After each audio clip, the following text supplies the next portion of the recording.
de 2026, e aqui, para as bacias PCJ, foram descarregados na ordem de 48 hectômetros cúbicos. Isso representa um pouco mais de 30% do que nós temos garantido dos 158,1 hectômetros cúbicos para o período seco de 1º de junho a 30 de novembro. Então, a gente ainda tem mais um pouco mais de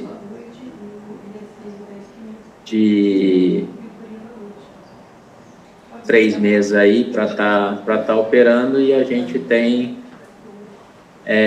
ainda um pouco mais de 69% aí de volume para estar operando nesse período.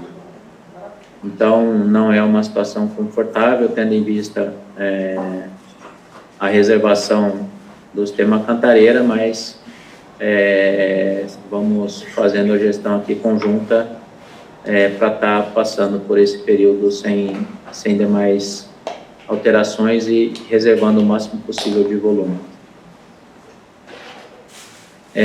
Não sei se tem alguém da Sabesp que gostaria de fazer algum comentário quanto à situação do sistema Cantareira nesse período. Como é que está a situação de São Paulo? Caso tenha, por favor, fique à vontade. Oi, bom dia, eu sou Rodrigo. Bom dia, Rodrigo. Bom dia a todos. A situação é uma situação que os números dizem, né? A situação de alerta, a Sabesp continua segurando o máximo que ela pode no sistema Cantareira. A vazão está em torno de 26 metros cúbicos na ETA Guaraú. A transferência da interligação Jaguaribe-Tubaína na capacidade máxima, né?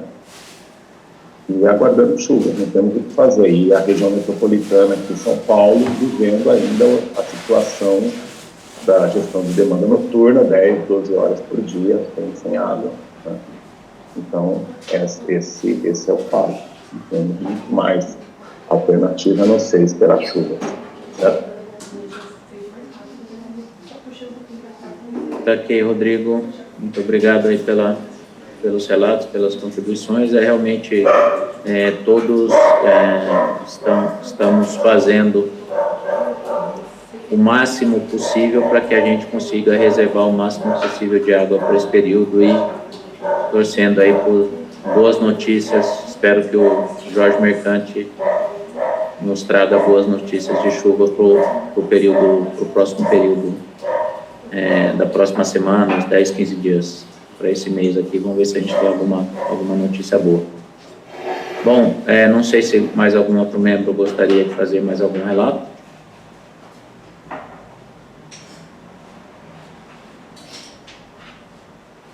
Caso não tenha, prosseguindo aqui então,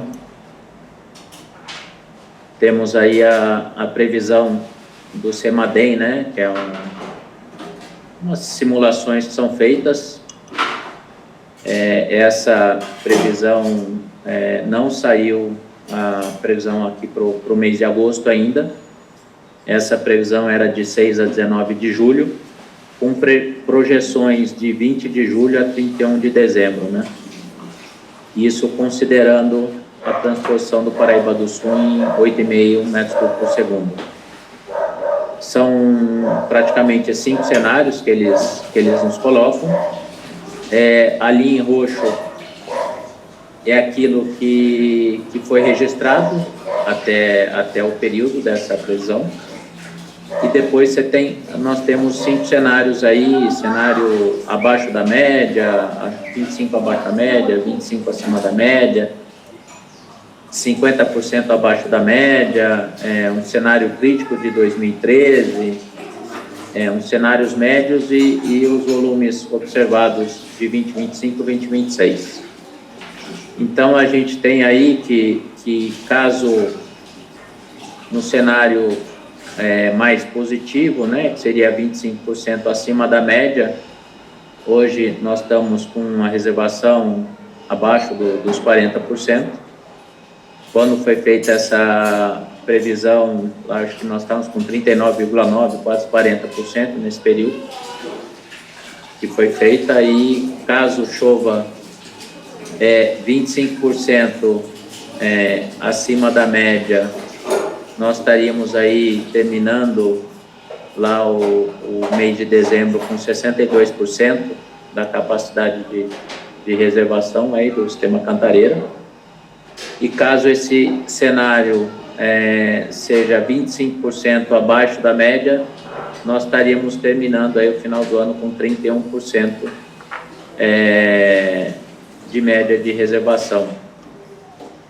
É um cenário que não é o ideal, não é o que gostaríamos de estar com um período úmido que se inicia lá em outubro, com as chuvas acima da média, tendo em vista aí a questão do super El Niño, né, que tem sido comentado aqui por vários órgãos de comunicação aí, que teremos provavelmente chuvas acima da média, assim esperamos, mas isso é um assunto para ser tratado sobre o Jorge Mercante.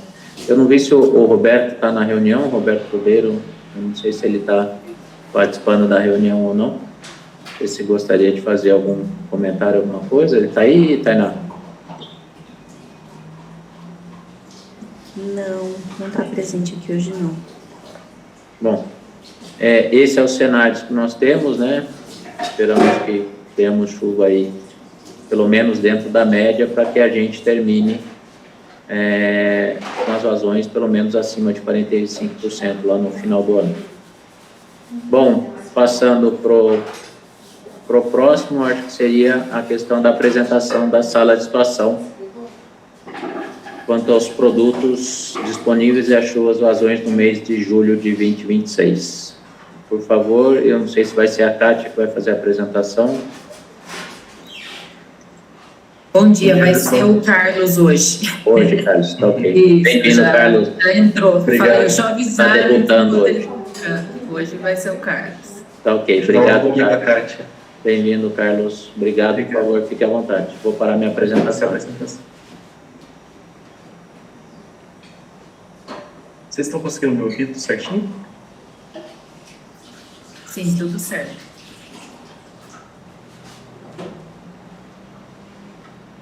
Bom, então, a gente trouxe os dados do mês, né, de julho, iniciando pelos dados pluviométricos.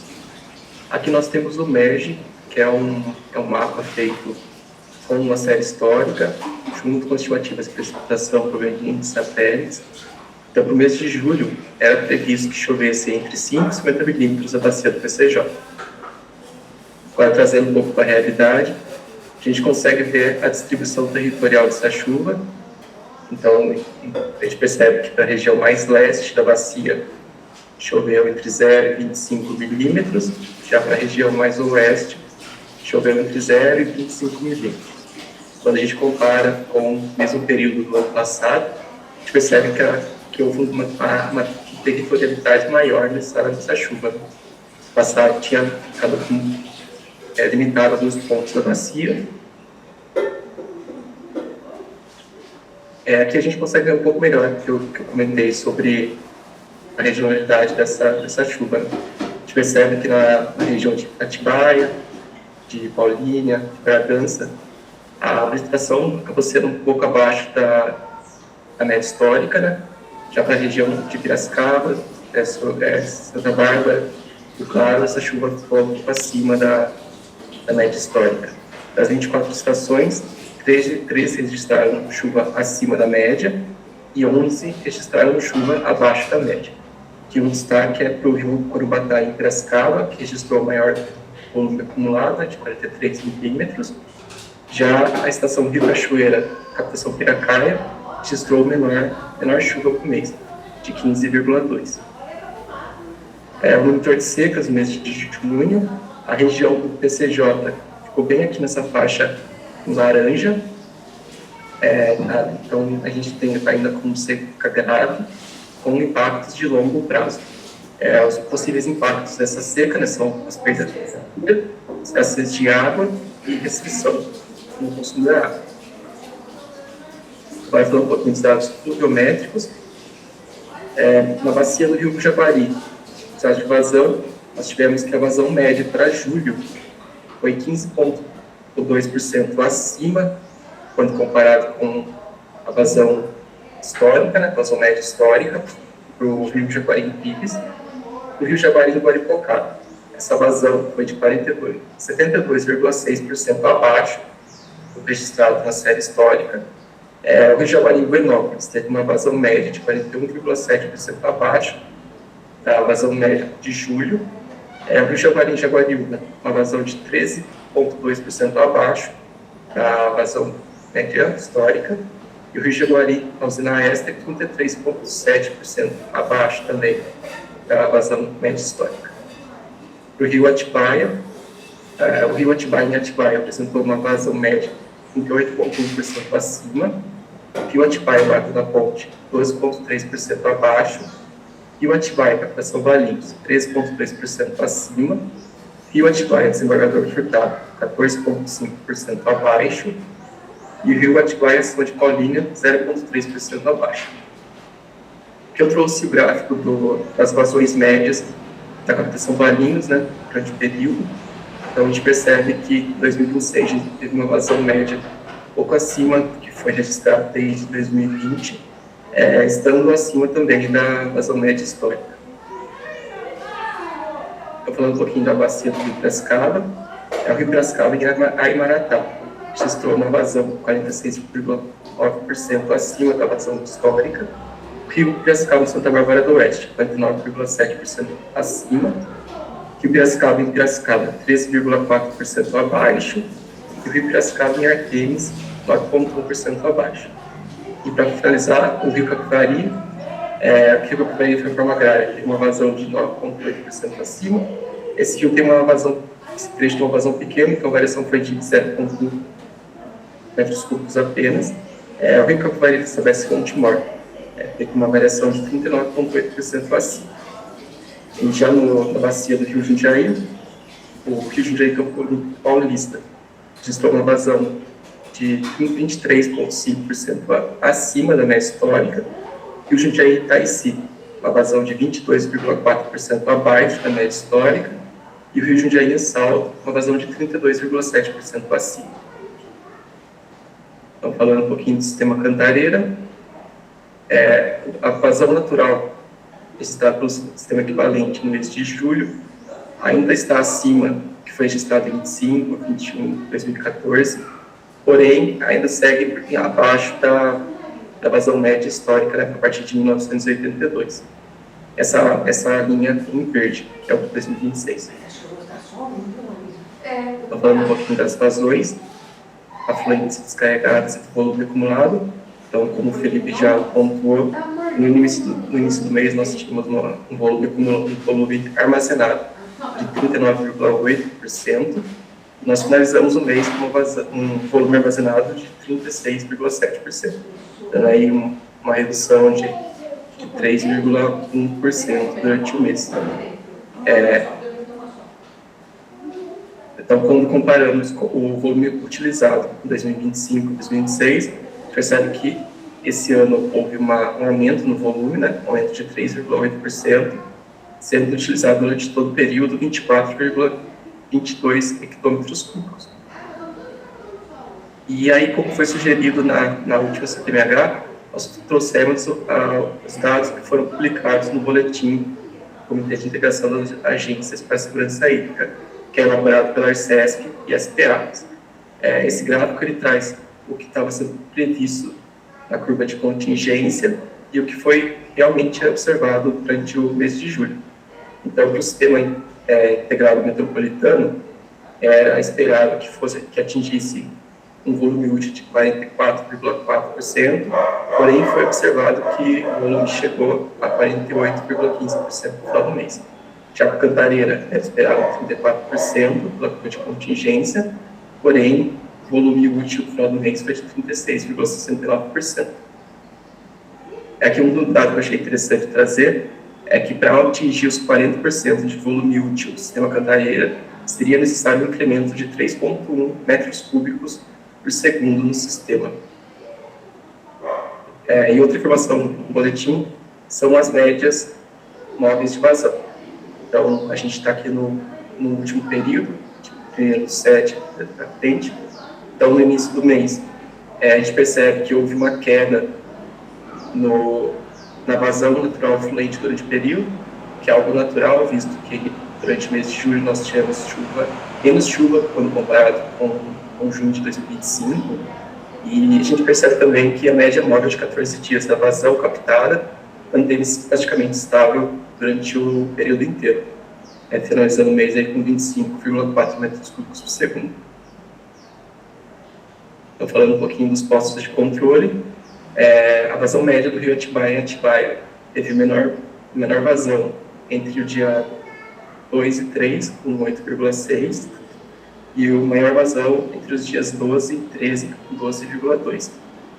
Durante todo o período, a vazão se manteve acima do limite médio, limite mínimo, que seria de 2 metros cúbicos por segundo.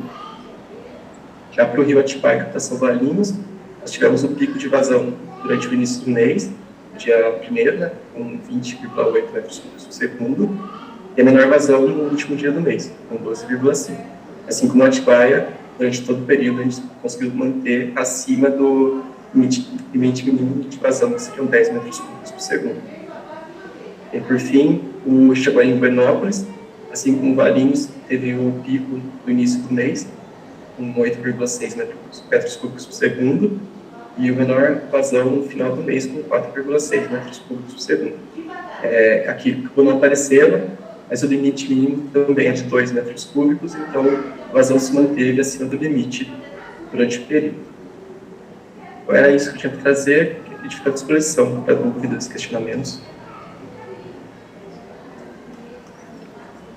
Carlos, muito obrigado pela sua apresentação. Coloco aí para os membros se alguém gostaria de fazer algum questionamento para eles. Caso tenha, por favor, fique à vontade.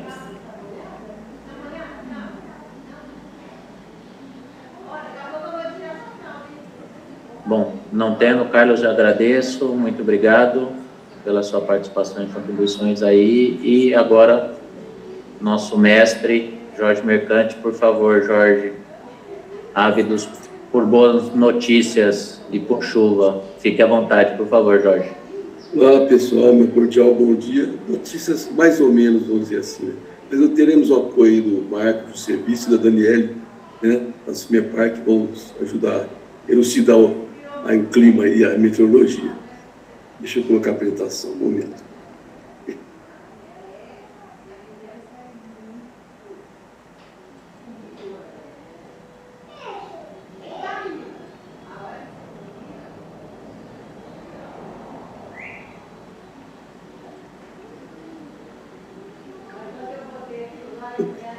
Tem probleminha. Aí. Estão vendo, né? Vamos lá adiante, então. Inicialmente, vamos acompanhar aí a previsão hidrológica no mês de julho. Foi bom, os resultados foram bons. Em Jaguariúna e Buenópolis, em 27 dias, a vazão observada foi inferior a 20% da prevista, com 3 dias de antecedência. Em Atibaia, os 30 dias foram perdendo da faixa de 20%. Já em Atibaia Valinhos, com 7 dias de antecedência, em 25 dias, a vazão observada foi abaixo de 20% em relação à prevista. Também é um bom resultado. Aqui nós temos a série dos últimos 12 meses.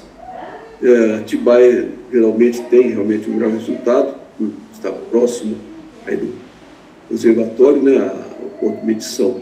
Mas, quando a gente olha... tem outra coisa, desculpa. Aqui tá os desvios, né?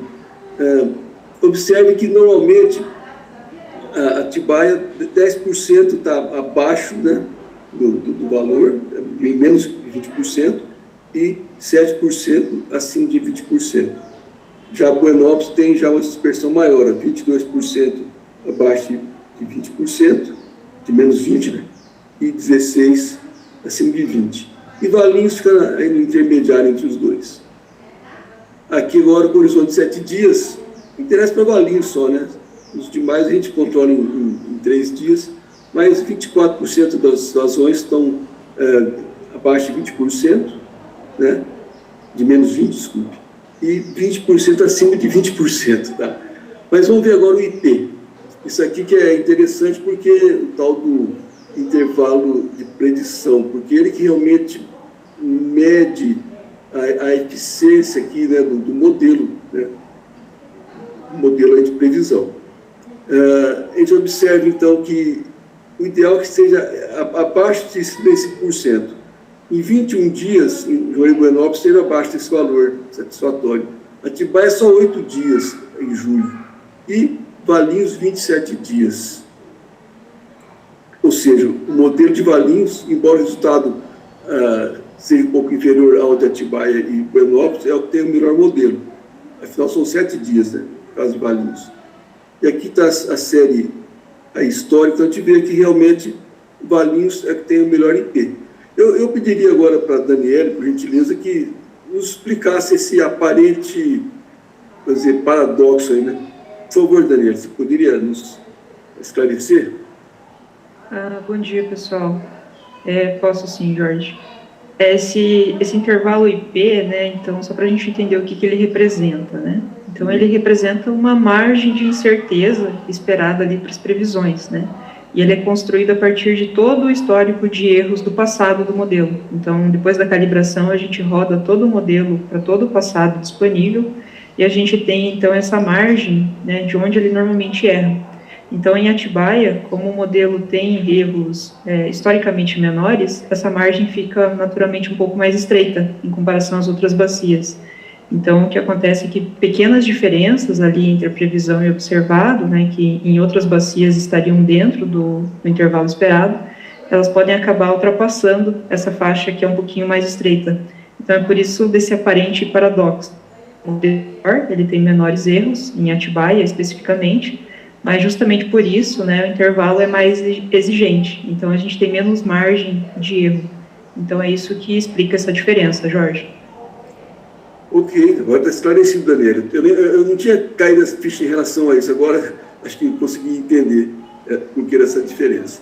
Mas tudo bem, de qualquer forma é um indicador importante, né, para vocês e para a gente. Previsão meteorológica. Aqui, a partir do dia 30, a gente vai ver que a sucessão de eventos meteorológicos ficaram concentrados mais na região sul mesmo, né? No dia 30 tinha aqui uma instabilidade, aqui um cavalo bem no Rio Grande do Sul, né? E aqui essa frente fria aqui foi aquela que passou no dia 28, 29 e causou estrago no litoral, tá? Já está aqui em alto mar. Eu não tenho as cartas anteriores a essa aqui, mas foi um evento mais de natureza marítima, né? Litorâneo, desculpe, tá? Mais do litoral. Depois, no dia 31, vai a frente fria lá para o meio do oceano, mas aqui continua essa linha de estabilidade sobre o Rio Grande do Sul, tá? E assim vamos, né? Observe que não tem nenhuma frente fria, nenhum cavado, nada aqui na região nossa, aqui de São Paulo e sul de Minas, tá? No dia 2, atualmente, tem uma frente fria aqui, mas aqui ela ficou estacionária aqui no Rio Grande do Sul, causando chuvas, obviamente. Foi para o oceano novamente e não chegou aqui. Dia 3, novamente, tem uma baixa ali já formando no Paraguai, Rio Grande do Sul, e nada de chuva aqui. E ela desce ali por cima, né? Em vez de subir, essa instabilidade ela vai para o sul e permanece lá, ó, na fronteira do Brasil com o Uruguai. O dia 4, foi ontem, né? E hoje a frente foi para o oceano e a linha de estabilidade está aqui. Mas tem uma notícia, né, Marco? Está se formando um ciclone bomba. O que é o ciclone bomba? É que ele forma rapidamente, as isóbaras estão muito próximas, então o vento é muito intenso. Quanto mais rapidamente a pressão varia, né, o delta de pressão em relação ao tempo, quanto menor, né, é muito mais rápido, é muito mais violento os ventos. Quanto mais próximas as isóbaras estão, né? E aí parece que está se formando, então, deve atingir aqui o Rio Grande do Sul, talvez com algum reflexo mais do Paraná, Santa Catarina. Marco, quer fazer um pequeno aí, explicação sobre esse evento que está à vista aí, por gentileza? Tá. Bom, com relação a esse ciclone, né, só ser mais preciosista na definição, o ciclone bomba é quando você tem esse sistema de baixa pressão e a pressão dele decai muito intensamente num período de 24 horas, por exemplo. Sim. O de referência, quando esse ciclone está em 45 graus de latitude, quer dizer, muito mais afastado da gente, se o centro cair 24 milibares em 24 horas, ou seja, numa taxa de 1 milibar por hora, né, isso é um ciclone bomba, tá? Mas isso é dependente da latitude, né? Então, nas latitudes aqui do Rio Grande do Sul, né, do sul do Brasil, Uruguai, são bem mais ao norte do que 45, não precisa ser 24 por 24, né? Pode ser bem menos, pode ser 18, né, 19 milibares por 24 horas já é caracterizado o ciclone bomba. Tá? Então é isso que está acontecendo no Rio Grande do Sul. Ele na verdade, ele se forma aí, hoje é quinta, né? Hoje, amanhã, né? Ele vai ser muito rápido, né? Mas vai impactar ali muito extremo sul ali em termos de vento, né? Rajadas de vento especial, podendo pegar até ali um pouquinho da área de Porto Alegre e tudo. Agora, o interessante para nós é que a frente associada a esse ciclone avança, né? Um pouco mais aqui pro norte, né? Pegando Paraná, pegando São Paulo também um pouco, né? Mas é muito rápido, né? Não é aquele sistema muito rápido que passa, provoca chuva e vai embora depois, né?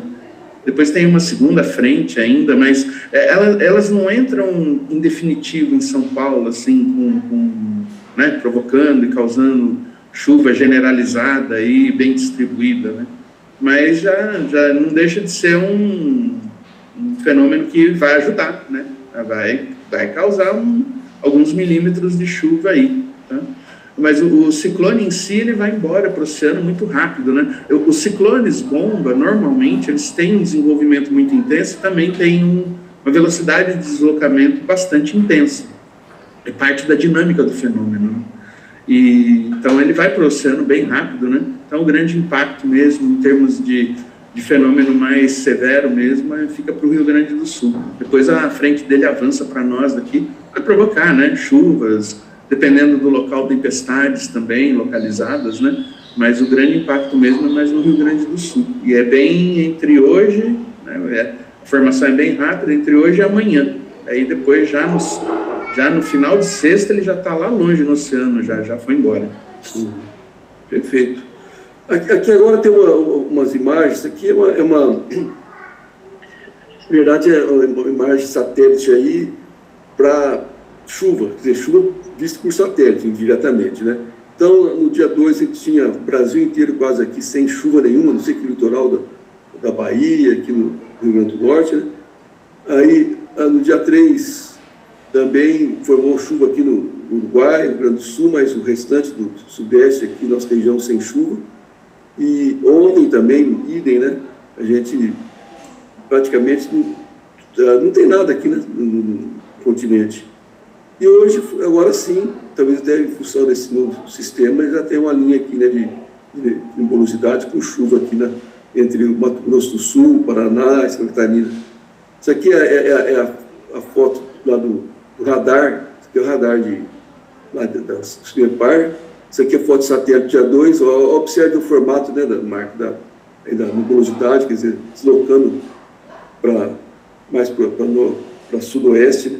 Aqui é chuva que teve lá no sul, dia 3 de agosto, raios, dia 4, um pouco de chuva ontem no sul do Mato Grosso, e hoje está aí já a formação bem diferente, né, aqui da nebulosidade aqui na região sul, né? Já chuva no Paraná, né? O Paraná está sendo bem aquinhoado com as chuvas, né? Diferentemente aqui do estado de São Paulo. Até demais. Até demais.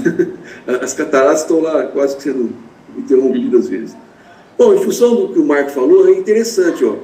O CPTEC praticamente não previu chuva para cá. Olha, aqui sim, no dia 10, vai entrar à frente, talvez o vento vir aqui para o sudeste, né? Mas observe que vai ficar quente o tempo, mas Já o CIMEPAR da modelagem de hoje já melhorou um pouco, né? Você pega aqui a mediana de todos os modelos, né, já prevê chuva para amanhã, né? Dia 7, dia 8, entre amanhã, sexta e sábado, né? Amanhã é quinta, sexta e sábado, chuva, né? Depois volta novamente a ter previsão lá para a partir do dia 14 e 15, tá? Tanto para Buenópolis quanto para Atibaia, né? É muito parecido o formato da... Então, diferentemente então, do CPTEC, a notícia aqui pelo CIMEPAR é boa, né? De chuva. Vou aproveitar, Jorge, até aproveitar. Não, é aí mesmo. Pois não. Quando a gente mostra esse gráfico, né, do ensemble, né, que é uma previsão por conjunto, e a chuva, via de regra, né, ela é bem... Cada modelo, cada rodada do modelo dá um resultado específico, a gente vê bem uma dispersão, né, do resultado, né? Então, como o Jorge fala que a mediana é o laranja aqui, a mediana é o resultado lá de 50%, né, da distribuição dos resultados, está mais ou menos, está próximo desse valor aqui. E o valor mais alto é onde está o topo aqui, né? Então, um modelo, né, uma das rodadas do modelo deu uma chuva de 30 milímetros, né? Só que basicamente é uma, né? Não foi várias, né? Então, quanto mais disperso for isso aqui, né, é mais difícil de você, como é que fala? Quanto mais disperso, tem mais resultados diferentes, né? Mesmo tendo a mediana ali naquele lugar. Então, a mediana é a minha região de referência, mas a dispersão mostra que eu posso ter casos até de mais ou de menos, né, em relação à média ou à mediana, né? Então, quanto mais disperso, quer dizer, chance tem, mas o mais provável é que a chuva gira em torno da mediana, né, que é o resultado basicamente mais provável, né, da estatística que é apresentada. Então, quando vê esse gráfico aqui, a gente analisa probabilidades, na verdade, então a gente deixa de ser determinístico para ser probabilístico. Então, vai muito da tomada de decisão que a gente tem que ter. Eu quero ser conservador, né? Eu preciso ser conservador porque... Então, eu vou para o resultado mais conservador, que é mediano. Agora, se eu posso ser mais ousado, falar assim, não, está tudo bem, não sei o quê, então eu posso usar a dispersão dos valores para esperar chuvas maiores ou menores, né? Tanto maior como menor. Mas essa é a função desse gráfico aqui, é te mostrar qual é o resultado mais comum, né, em diversas rodadas, em diversas configurações de modelo, o que excede mais esse valor e o que excede menos, que normalmente é zero, né? Pode ter rodadas que mostrem resultado zero num determinado dia, mesmo que os outros mostrem chuva. Então, a função da previsão probabilística é essa. A gente está muito acostumado com a previsão determinística. Vem lá e fala, vai chover 5 milímetros, aí eu vou no pluviômetro e deu 10. Tá? Aí, quando eu olho num diagrama como esse, aqui está em torno de 5, mas 10 ainda está dentro de uma área muito provável. Então, não está tão errado assim o resultado de previsão de 5 para 10. Na prática, para modelos hidrológicos, tudo a gente entende o impacto.